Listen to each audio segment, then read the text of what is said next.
दोस्तों नमस्कार, प्रणाम सभी को। और आज का जो विषय आया है हमारे पास बड़ा बढ़िया था, तो हम सोचे आप लोगों से भी शेयर कर दें।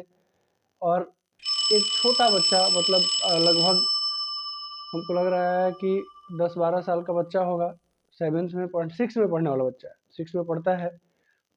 और वो हमसे एक क्वेश्चन किया, बहुत अच्छा क्वेश्चन था। और सोचे कि वो क्वेश्चन का आंसर उसको जो बताया उसके साथ साथ आप लोगों को भी बताएं, क्वेश्चन भी बताएं, ताकि आप लोगों को भी कुछ जानने को, कुछ सीखने को मिले। बहुत अच्छी बात है।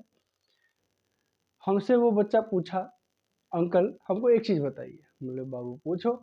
बोला कि ऐसा है कि हम 7th में पढ़ते हैं और हम चाह रहे हैं 9th में एडमिशन करवाना, तो क्या हम 9th में डायरेक्ट एडमिशन करवा लें? तो हम बड़ा कुछ देर के लिए सोच में पड़ गए कि भाई बच्चा जो है बोल रहा है कि 7th में पढ़ते हैं, 9th में एडमिशन करवा लें। बोले अच्छा ठीक है, 5 मिनट में हम तुमको आंसर बताते हैं, तुम क्या करो। बड़ा अपने मन में हम विचार किए, ढेरफुन हुआ, मन में बहुत सारा चीज़ आया। फिर हम सोचे कि बच्चा का क्वेश्चन तो अच्छा है। अच्छा इसलिए है कि हो सकता है कि उसके अंदर उतना काबिलियत हो, उतना टैलेंट हो कि वो 9th का क्वेश्चन को या 9th क्लास को सॉल्व कर सके। इसी वजह से वो सोच रहा है कि 7th में पढ़ रहे हैं तो डायरेक्ट हम 9th में एडमिशन करवा लें। या फिर ये भी हो सकता है वो चाह रहा होगा कि भाई चलो मेरा 7th में पढ़ रहा है, 2 साल का पैसा बचे, समय बचे, हम सीधे 9th में एडमिशन करवा लें, फेल हो या पास हो। 2 बात थी मेरे पास। अब 2 बात में से सही बात को पकड़ कर उसका सही निचोड़ निकालना था। उसको हम अगर गलत गाइडलाइन देते तो भी ये उचित नहीं थी। तो हम सोचे चलो कोई नहीं, हम देखते हैं करना क्या है। मन में बहुत सारा बात को घुमाए, बहुत सोचे, बहुत विचार किए। विचार करने के बाद उसको हम बोले कि बाबू ऐसा है कि हम तुमको आंसर नेक्स्ट दे देंगे। ठीक है, बोला अंकल ठीक है, कल बताइएगा ज़रूर। हम बोले कि ठीक है। घर आए, अपना अपना क्रियाक्रम किए, सब कुछ खाना पीना जो भी अपना करने के बाद रात में उसका क्वेश्चन का आंसर हम अपने दिमाग में ढूंढने लगे। उसको हम आखिर बताएं क्या? अगर हम उसको ये कह देते हैं कि नहीं तुम ठीक है 9th में एडमिशन करवा लो, तो हो सकता है उसके अंदर काबिलियत ना हो, वो आगे चल के फेल कर जाए या नहीं सही दिशा पकड़ पाए, तो मेरा दोष देगा कि भाई अंकल ही हमको बोले थे। अगर हम उसको या और दूसरा बात ये भी था कि हो सकता है कि उसके अंदर काबिलियत हो कि वो 9th में सब कुछ हल कर ले, 9th का जो है वो आगे बढ़ सके। बहुत तो कुछ सोचने के बाद मेरे दिमाग में आइडिया ही आइडिया आया और तरीका ही तरीका आया उसको आंसर बताने के लिए।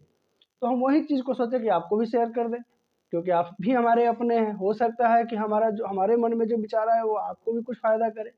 तो देखिए, उसका 7th और 9th का क्वेश्चन का आंसर ये है कि कोई भी काम हो, चाहे पढ़ाई हो, चाहे व्यवसाय हो, कोई भी चीज़ के लिए सबसे पहले सीखना ज़रूरी है। सीखना सीखना भी कई प्रकार का होता है। एक ठोकरे लग के सीखना और एक ऑटोमेटिक जो है सीखना, वो दोनों में आकाश और पाताल का अंतर होता है। देखिए, जैसे हीरा कोयला के खदान में रह के वर्षों बरस तक हीरा बनता है कोयला से, उसी तरह जैसे लोहा का कोई भी हथियार या कोई भी आइटम बनता है तो वो तप के बनता है, पीट के बनता है, बहुत सारा हथौड़ा खा के बनता है। कोई भी चीज़ का अगर आपको कुछ बनना है तो ठोकरे खाना जरूरी है, सीखना जरूरी है। और सीखने के लिए एक ही बार सीखिएगा तो नहीं होगा, वो फिर दिमाग में रहेगा ही नहीं।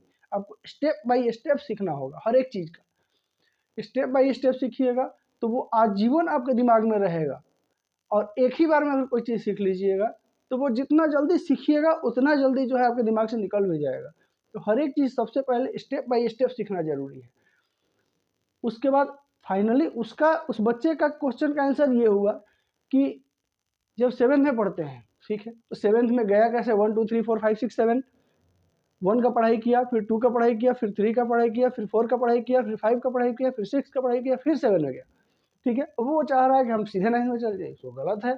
क्योंकि 7 के बाद 8 आएगा, 8 में क्या मिलेगा सीखने को वो तो उसको पता चलेगा नहीं, वो सीधे 9 में जाएगा। 9 में जाएगा तो सबसे बड़ा प्रॉब्लम क्रिएट क्या होगा कि जो 8 में पढ़ाया जाएगा, ठीक है, जैसे जो 1 में पढ़ाया जाता है वही चीज़ 2 में भी पढ़ाया जाता है। अंतर रहता है सिर्फ कुछ वर्ड्स का, कुछ चीज़ों का। छोटा चीज़ को थोड़ा सा बड़ा कर दिया जाता है, छोटी बातें को थोड़ा सा बड़ा कर दिया जाता है, वही चीज़ जो है 2 में आता है। फिर 3 में जाइएगा तो वही 2 वाला ही जो चीज़ पढ़ाया जाएगा उसको थोड़ा सा और बड़ा कर दिया, थोड़ा सा और कठिन कर दिया, वो 3 में आएगा। वो हर एक क्लास में जो वही होता है, चीज़ वही रहता है, पढ़ाई वही रहती है, सिर्फ उसको थोड़ा सा हार्ड कर दिया जाता है। अब अगर हम 8 को ना पढ़ करके सीधे 9th में जाएंगे तो जो 8 में पढ़ाया जाएगा, जो आप सीखेंगे नहीं, जो 8 का पढ़ाई है, फिर 9th में क्या होगा कि वो क्वेश्चन आपको बहुत सारा हार्ड लगने लगा, आपको समझ में नहीं आया क्योंकि आप 8 में पढ़े ही नहीं है। जब 8 में पढ़िए तब तो 9th का क्वेश्चन को थोड़ा सा मेहनत करके आप सॉल्व कर लीजिएगा। तो फाइनली उसको आज हम आंसर दिए कि बाबू ऐसा करो, तुम जिस तरह स्टेप बाय स्टेप पढ़ रहे हो उसी तरह पढ़ो, वो तुमको बहुत फ़ायदा करेगा। अभी नहीं फ़ायदा करेगा, लेकिन तुम जब आगे जाओगे, जब स्टेप बाय स्टेप जब तुम्हारा फाइनल जब कंप्लीट होगा तब समझ में आया कि नहीं हम स्टेप बाय स्टेप पढ़ करके बहुत अच्छा किए। क्या होगा, अगर आप डायरेक्टली कोई चीज़ को करना चाहें तो आपका बेस जो है कमज़ोर हो जाएगा, ये जान लीजिए। हर चीज़ में है, कोई भी काम कर रहे हैं, अगर आप स्टेप बाय स्टेप नहीं करते हैं तो आपका बेस जो है वो कमज़ोर हो जाएगा। फिर जब आप फाइनल जब मुकाम पे पहुंचिएगा वहां जाके आप हार जाइएगा। तो इसलिए दोस्तों इस बात को एकदम ध्यान दीजिएगा कि आप कोई भी काम कीजिए वो स्टेप बाय स्टेप कीजिए। एक छोटा सा बच्चा के मन में जो भी था वो आपको बताया, मेरे मन में जो आंसर आया वो बताएं।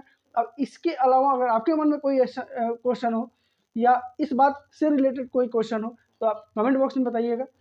और चलिए धन्यवाद, मिलते हैं नेक्स्ट वीडियो में। आप सभी को बहुत बहुत धन्यवाद हमारा वीडियो देखने के लिए। नमस्कार।